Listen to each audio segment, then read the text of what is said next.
on behalf of the past, present, and even the future PQMD members, I just want to say you've really been an inspiration to all of us over the years. And, you know, your career really spans back to pharma, where you worked for, I think, 15 years, and then on to SmithKline for over 20 years. And I believe when you were just about to retire and take it easy, you received a few phone calls from some really good friends prompting you to take on the executive director role of the newly formed PQMD. I think Brenda Colatrella and Conrad Person and Paul Durstein and probably a few others talked you into coming back, and you did so until 2006 when you insisted on retiring. But we're all grateful for your dedication and for the many, many years of hard work building this organization, which is now celebrating 20 years strong. Yes. So I'm going to take you back to 1995. And there were many challenges that the US pharmaceutical companies were facing back then. I believe that at that time, the World Health Organization, WHO, MSF, and there were a few other agencies claimed to be active in emergency and disaster response. And they created the first interagency guidelines for drug donations. And they did this because of what they claim inappropriate donations and expired medicines made to developing countries. So these guidelines were created without any input from the US pharmaceutical companies or the PVOs at the time that were actually working in these developing countries.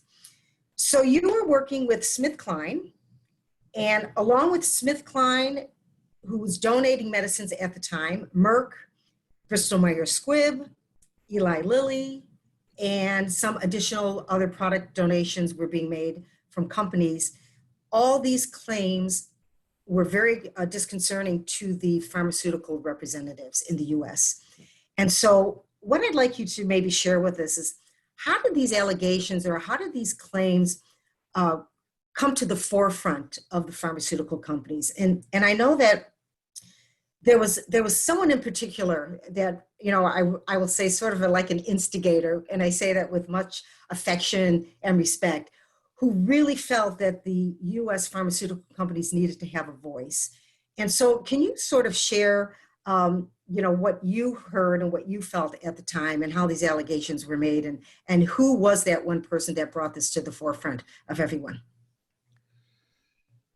Well, there were several people. I think it's fair to say that the media coverage, both the general media and the medical professional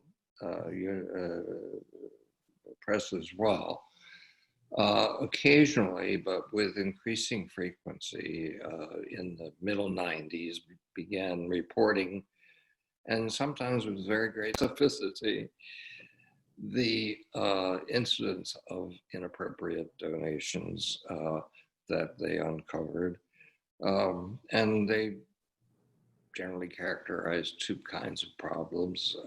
One, inappropriate donations, that is to say, the wrong product at the wrong place at the wrong time, and even more objectionable in some ways, the donation of products that had expired or expired shortly after arriving in the designated recipient nation, which more often than not was a developing nation, hardly equipped to properly dispose of, let alone utilize, drugs which in fact you and I would not give to our own children, and the audacity of donating them to people who are already very vulnerable struck many people as irresponsible in the extreme. And that included people like us, guys in the NGO community and in the industry who had genuinely constructive intentions and viewed what they did with great pride, and on the side of the drug companies as good examples of responsible corporate behavior. The guidelines, the 66 guidelines, 96 guidelines, sorry, appeared to have been developed, as you suggest, Pat, at WHO and without input from any body in the donations community other than the relief agency, MSF.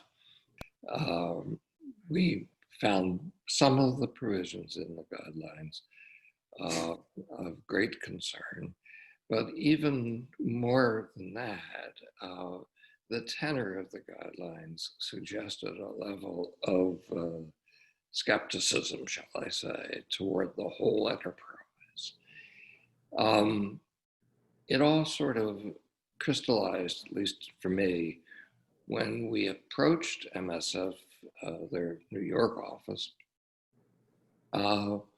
and proposed to collaborate with them to address the issue.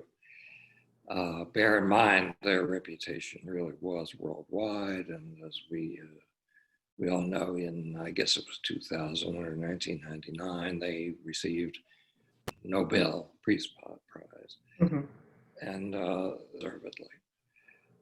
In any case, we did approach them and were frankly surprised and concerned when they declined to work with us in any way, saying that the only solution to this problem would be, quote, structural reform to set things straight.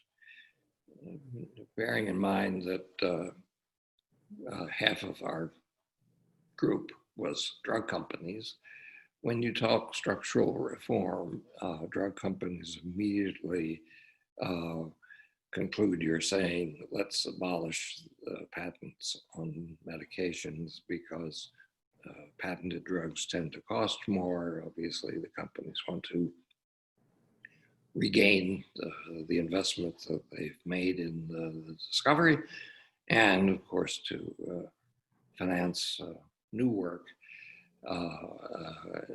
which could often be very, very important. Our big hero in those days was Abraham Lincoln, who was famously quoted for saying that patents, how to go and add fire, had the fuel of interest to the fire of genius. And I can't help but point out that Abraham Lincoln was unique among our presidents in that he's the only guy who actually held a patent. It was for some trivial, what we kind of think of as trivial. There were bladders that would be attached to the sides of Mississippi river boats to float them over shoals. Lincoln, as a young man, had worked on a Mississippi river boat, and of course they often ran into shoals. Anyway, so we saw this this whole notion of structural reform as truly evidence of the dimensions of the skepticism that existed far and wide in communities that we really cared deeply about. And it was in that context that we realized that it was time for us to put together a new institution that would both advocate for responsible drug donations and delivery and policies, and defend, where defense was needed, the practices that we were all following. Great. And So that's how PQMD got born.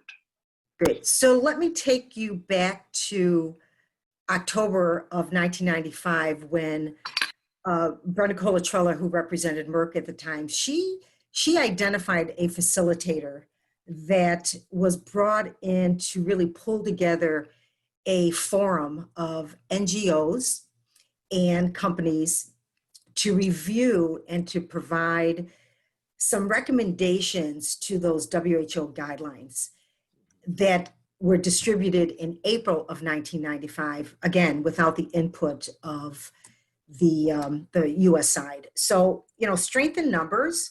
We know that a lot of the executives from some of the pharmaceutical companies got together to really collaborate in a very informal way. And they came together to develop a voluntary donation guidelines that would forestall the WHO effort, but at the same time, you were still trying to build a strong or a workable relationship with WHO. So I would like to hear just how did it feel to bring all of the companies together to really look at the guidelines that were issued, and how did you start working together to start reviewing these, to develop these voluntary donation guidelines that would basically forestall, but at the same time build a relationship with WHO, which was really to help raise the standards and to publicize our good work in the US, knowing that the WHO was not very friendly to us at the time. It was, I must say, for an industry that is marked by competitiveness, um, and an NGO community, each member of which tends, I think, often to go on their own. That convocation, and I remember it fairly well. It was in a rather nice sort of plush meeting facility in northern New Jersey, someplace.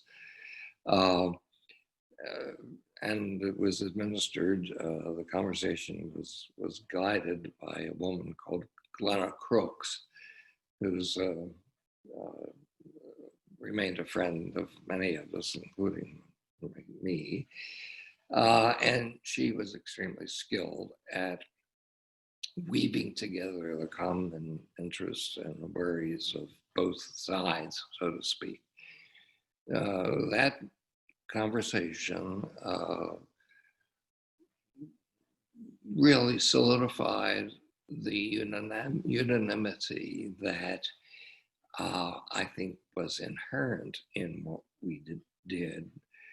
Obviously, there were already good and well-established relationships between agencies. That is to say, Merck, for example, had a long-standing program aimed at distributing its drug Mectizan to developing countries through NGOs to deal with rare blindness. J&J had a program to address obstetric fistulas. There was Operation Smile that allowed physicians a way to volunteer their work and get assistance from drug companies to go and address that issue in developing the world. So there was already some comity between the nonprofit NGOs and the very profitable drug companies. And Glenna truly crystallized that.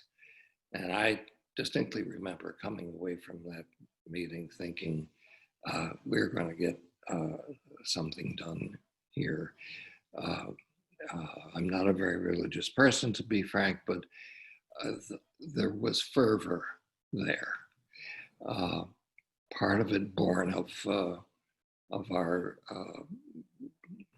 concern that the guidelines reflected an attitude that simply did not exist within our community, and it needed to be addressed.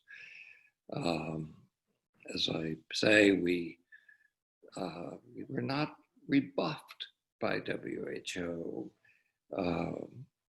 and its specialists in this field, led by Dr. Hans Hogerziel, a Dutchman stationed, of course, in Geneva, who was willing to talk, but guarded. I must say.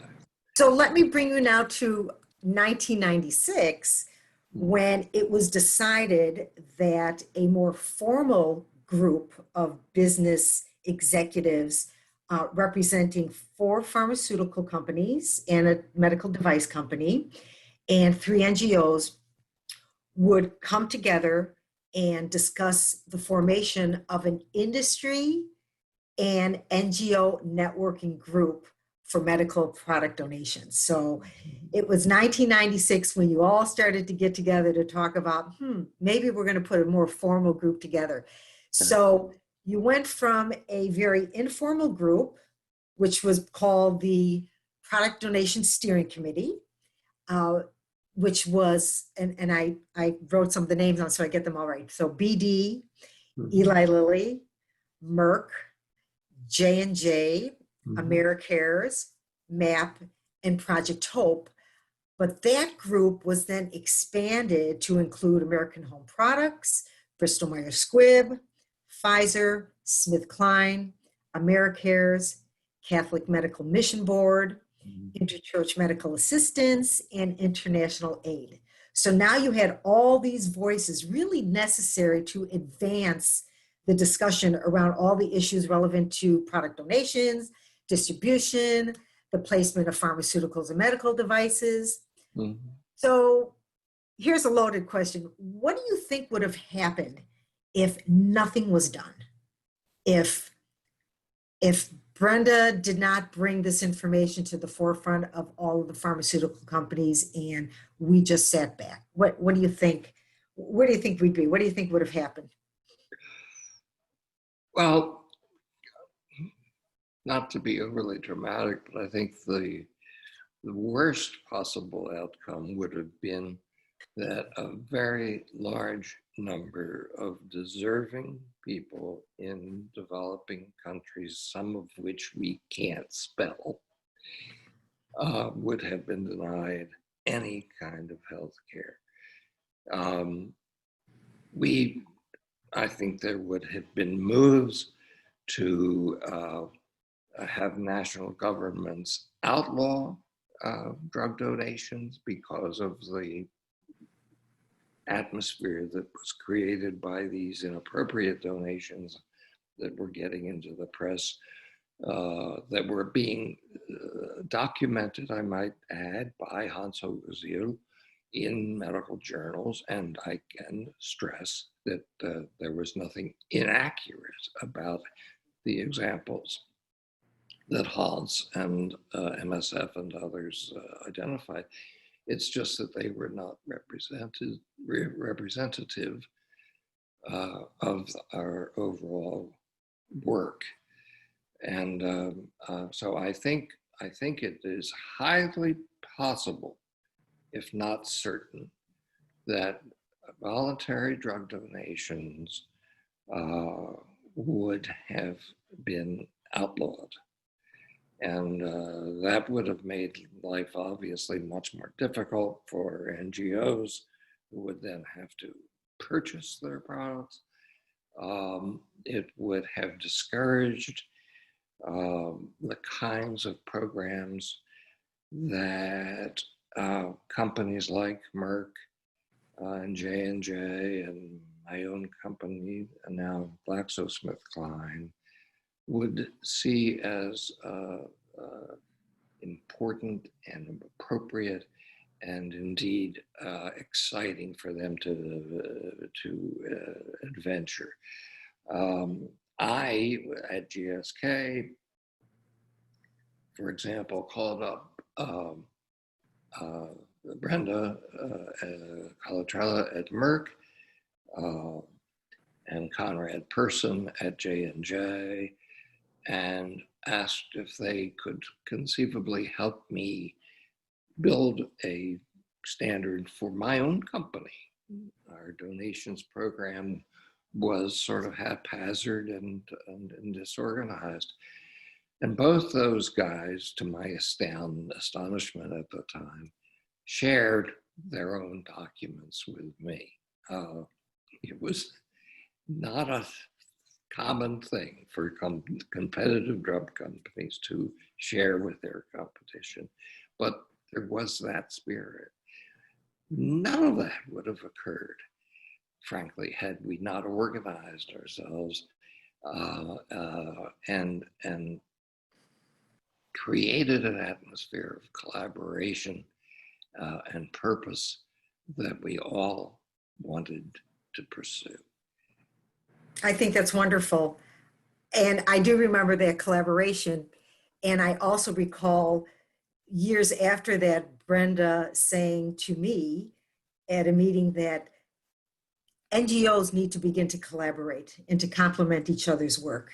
Yeah. And I think that PQMD has really brought that forward for all of us. And we have really learned to respect and tried to complement each other's work over the years. Mm-hmm. So I just recall, you have always been a very, very eloquent writer and speaker. And you wrote several things back in the mid to late 1990s. Articles were published. You and Sister Maura represented the product steering committee at several meetings.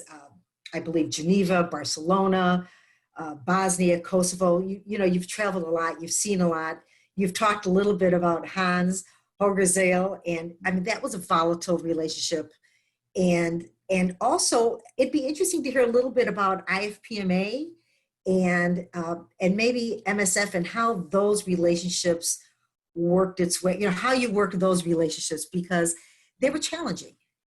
And I think that, our group did a great job, but I think it'd be interesting to hear a little bit about just how you worked through those relationships up until the 2000, when PQMD then formalized and became a 501c3 and had a board.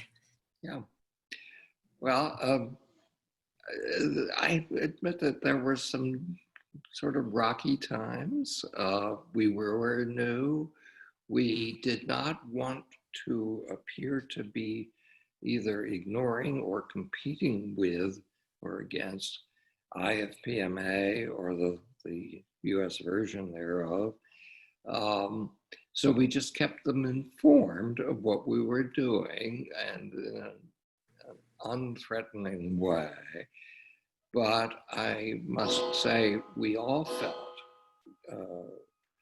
that we didn't see a great advantage of having what we wanted to do dominated or run by the drug trade associations per se, because they had a reputation for being tough negotiators, hardliners, whatever. And again, their atmosphere, particularly in the United States, the political atmosphere against them was pretty cloudy. So I don't criticize them for their position, but I do feel that having them control this collaboration that we were building was not necessary, and in some ways might be intimidating. And it worked out. I remember, and I can't tell you the year, but sometime in this period, toward 1999, 2000, in there somewhere, um, I was asked to come to the IFPMA's annual meeting in Barcelona. I had never been. It was a lovely experience in every possible way, and to report on what PQMD was doing. And again, this is an international organization, many company members from all over the world. And they were,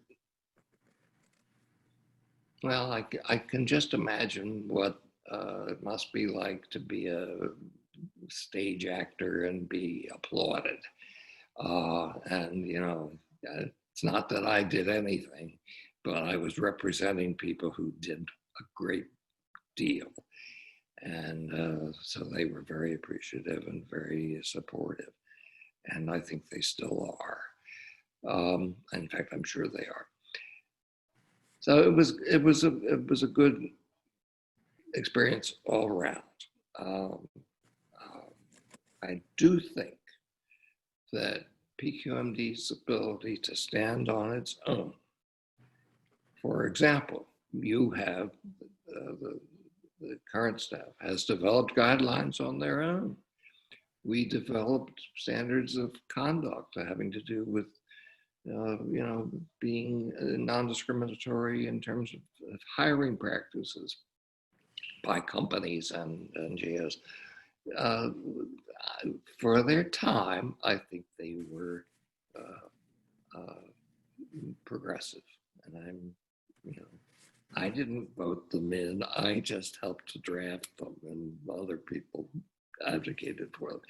But we all, I think, can be proud of the fact that we maintained civilized relationships with lots of friends and colleagues while building or rebuilding a relationship with the World Regulatory Body, the WHO, that started out shaky, to put it mildly, and wound up with Hans Hosiel coming to a PQMD meeting and speaking very supportively, kindly, constructively with us. That was not exactly a 180, but bloody close to one. That's wonderful. I do remember that meeting. That was actually held under Jack Bodie at Project Hope when he came and joined that meeting. So that was wonderful. So, you know, you've been with Pharma, SmithKline, on the steering committee, executive director, you've done consulting, you've seen a lot, you've traveled the world. So would you agree that, and share more information on this, but would you agree that a world without good donations facilitated by guidelines would not be a healthy world? It would be far lesser a world than it is. I mean, we have never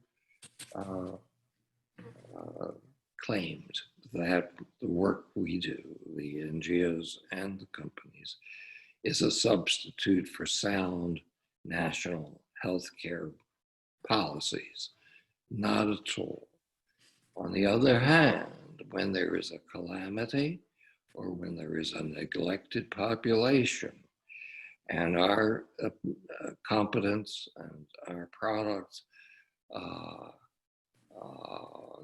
can contribute to the resolution of those problems, I think it's fair to say nobody does it more capably or with more favorable health outcomes than the NGO community, aided by the drug companies, does.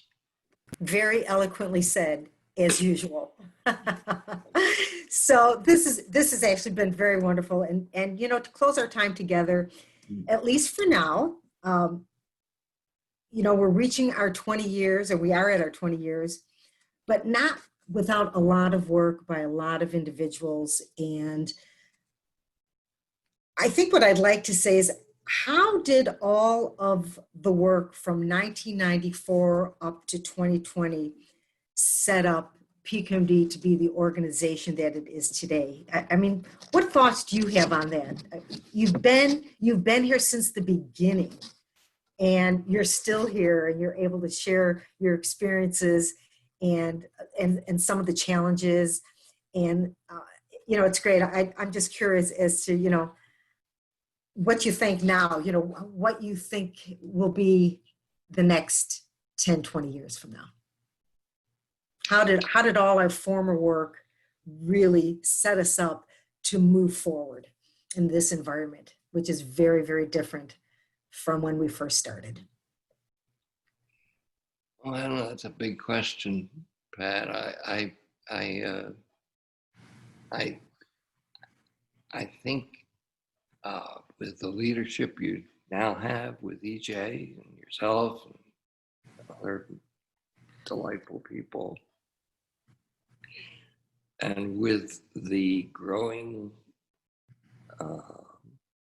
opportunity for public policy to evolve around the notion of providing quality health care to every citizen around the world, I think that we have, in a significant way, shown how possible it is for people of goodwill to accomplish great things. I can't help bringing up the initiatives that Merck embarked upon when they instituted the river blindness program, the Mectizan program, because it came out of frustration with the fact that when Merck found that their product, which is used, my wife is a veterinarian and she's used their drug for all these many years to control heartworm in dogs. But when they found the thing could prevent or control river blindness, and then realized nobody in the communities where this disease is insidious can afford it. And the WHO, as I understand it, declined to accept it even for free, that Merck decided basically, to hell with you all, we'll just set up a program and give it away for as long as river blindness remains a scourge. And I'll tell you, I was, in a rival company at the time, but I was bloody jealous that they were doing something so spectacular. And when another animal drug of ours turned out to be useful in elephantiasis, we knew which direction we were going to go. And it's that consensus that we are in a business different from anybody else's, and we have opportunities and as well as obligations to make the most of how lucky we are. PQME to me crystallizes that on the NGO side and on the manufacturing as well. I often think of Maura O'Donoghue as sort of the perfect example of both sides. She was an amazing woman, as you know. She was both a nun and a physician. She bragged to me about the fact that she had turned three Land Rovers upside down in the course of her 25 or 30 years working in developing countries. She could talk smart, and she inspired me.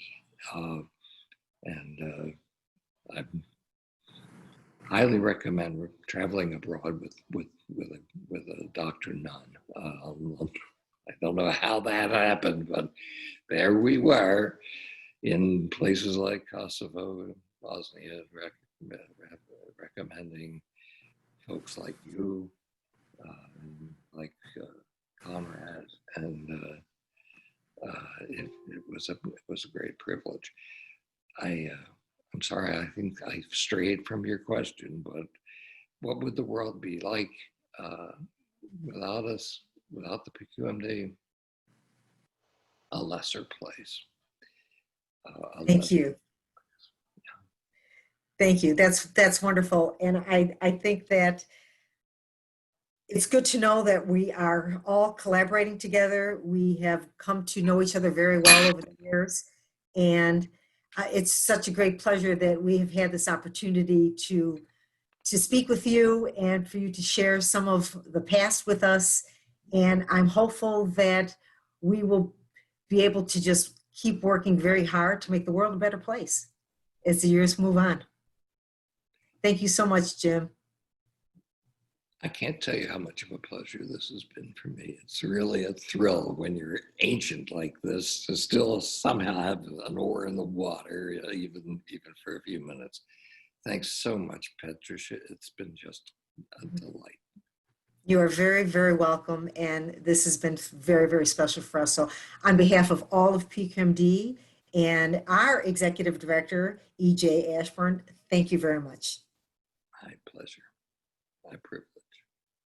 Take care. Bye now. Bye.